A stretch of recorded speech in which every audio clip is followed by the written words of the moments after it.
mengatasi dampak ekonomi akibat pandemi COVID-19, sejumlah bantuan dijanjikan pemerintah untuk meringankan beban masyarakat.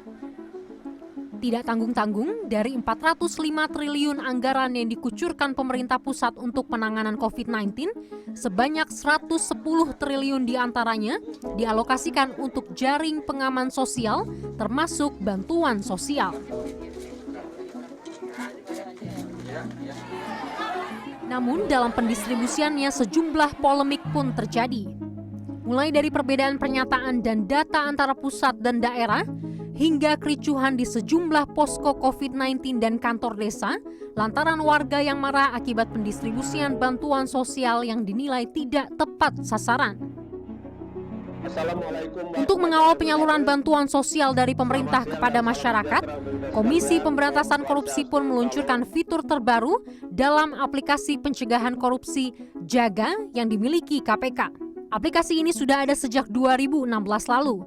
Namun, di tengah masa pandemi COVID-19, KPK meluncurkan fitur terbaru, yakni fitur Jaga Bansos COVID-19.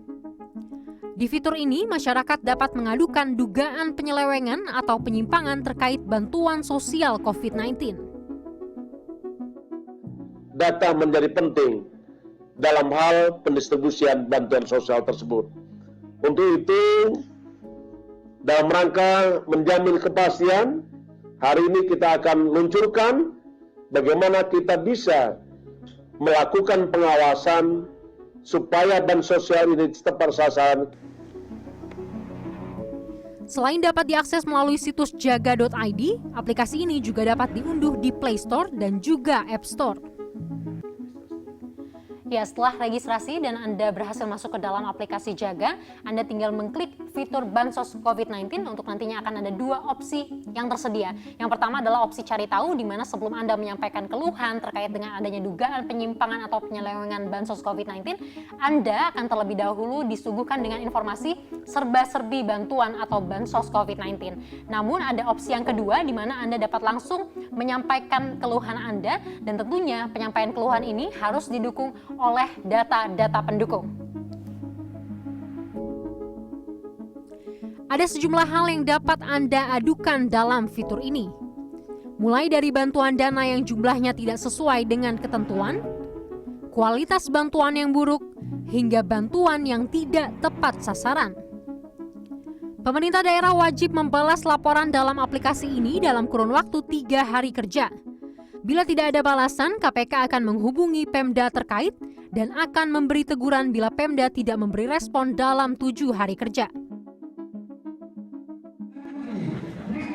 Indonesia Corruption Watch menilai aplikasi ini cukup menjawab kebutuhan publik untuk menjadi salah satu kanal penampung pengaduan warga terkait bantuan sosial COVID-19.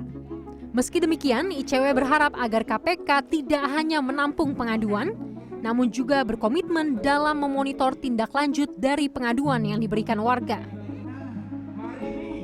Jadi kita patut memaknai bahwa aplikasi Jaga Bansos ini sebagai upaya untuk pencegahan korupsi bansos.